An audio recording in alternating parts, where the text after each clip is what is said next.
अगर आप ब्लाउज़ की फिनिशिंग को सिंपल और एलिगेंट बनाना चाहते हैं तो सिर्फ एक लेस से इतना ब्यूटीफुल लुक मिल सकता है। तो चलिए देखते हैं मैंने इसे कैसे स्टिच किया।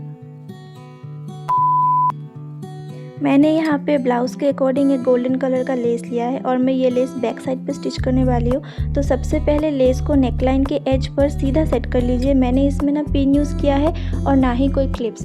बस लेस को हल्का सा हाथ से एडजस्ट करते हुए धीरे धीरे स्टिच करती गई। कर्व्स पर मशीन की स्पीड थोड़ी स्लो रखिए जिससे लेस प्रॉपरली शेप फॉलो करे और फिनिशिंग क्लीन आए।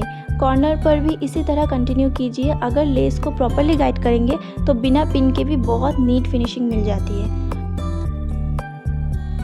और बस इतनी सी ट्रिक से ब्लाउज़ की नेकलाइन को मिल गया है एक परफेक्ट और क्लीन प्रीमियम फिनिश।